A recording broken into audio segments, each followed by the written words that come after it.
Nissan in-game live. I'm Michael Barkann along with Ron Jaworski. Jaws 17-13 in favor of the Philadelphia Eagles. I'll tell you, you have two first-quarter fumbles, and you're up 17-13. I'll take it, but we saw Pittsburgh start to dig their way back out of their hole. What do you think in the second quarter? Exactly what you expect from the Pittsburgh Steelers and a Mike Tomlin coach team. They're going to fight till the dying end. For a quarter and a half, the Eagles totally dominated the football game except for the turnovers.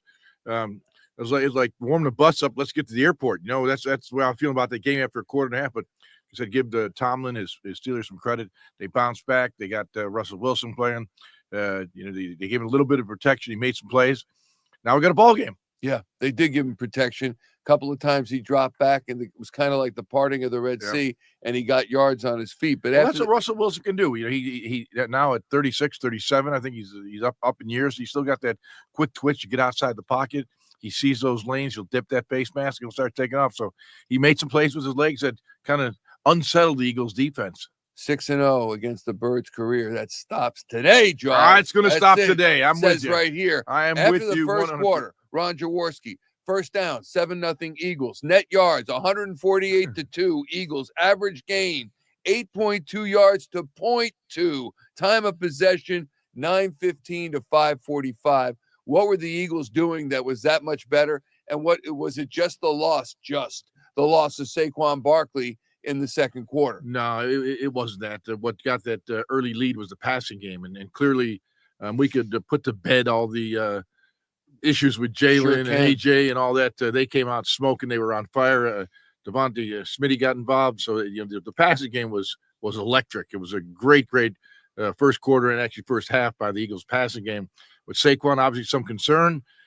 We saw him just before we came in here for the halftime report. He was kind of so standing on the sideline, flexing that leg a little bit. I have no idea. There was no announcement of what happened, but he's not been in the game for quite a while.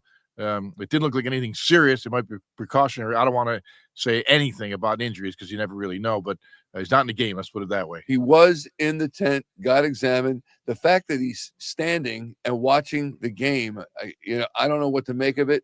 Obviously, as an observer, don't want to speculate, but if he's standing there, let's get him back out. Yeah, but actually, when they showed the replay a few times, there was one angle he banged his head in the ground. He did. I don't know if he went into the tent for that or went into the tent for an ankle. I don't know. I said you never like to speculate. I'm just giving our listening audience an idea of what we saw. That was he was in the tent, as you said, and then I saw him flexing his leg, and then when I saw that hit, he did bang his head on the turf, and it's a cold day, so that turf is pretty hard. Let's talk a little bit more about Jalen Hurts and the receiving game from all the guys, Antonio Brown and Devontae Smith, Kenny Gainwell, and Grant Calcaterra. When you look at Hurts, 12 of 13, he missed just one pass, 146 yards, was sacked 3 times. That still gets me because I think sometimes they seem to be his responsibility. Yeah, I agree. The sacks are I thought he held on the ball a little bit, but I thought for the most part he was spectacular in the first half. 2 touchdowns. The ball was coming out. The timing was there. I sensed when he got to the top of his drop, the ball was coming out. That means he was reading the defense very good. This is a good Steeler defense. Their secondary is not very good. But they get a good pass rush, good linebacker coverage. But if you give Jalen some time, I think he could beat this secondary. And then they lost one of their starting corners early in the second quarter. So that's an advantage as well.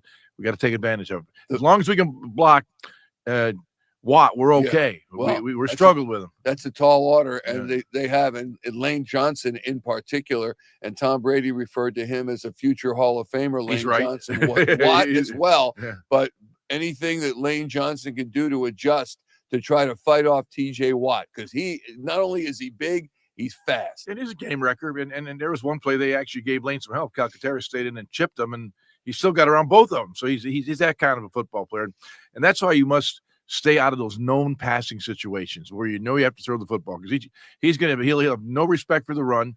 He'll kick that heel up and head up the field, and that's when your quarterback gets in trouble, because he's coming there with it, and when he arrives at the quarterback, he's not happy. When you turn to the second half, and A.J. Brown has 6 targets and 5 catches for 65 yards and a touchdown. As you know, my bold prediction was A.J. Brown in the pregame show, everybody. You got to join us every week. Yeah, wait. I had Jalen Hurts over 300 in passing, too. Okay. All right. Okay. All right, Jaws. I'll match you. I'll see you and I'll raise you. But, all right, he's got 146 yards, Jalen.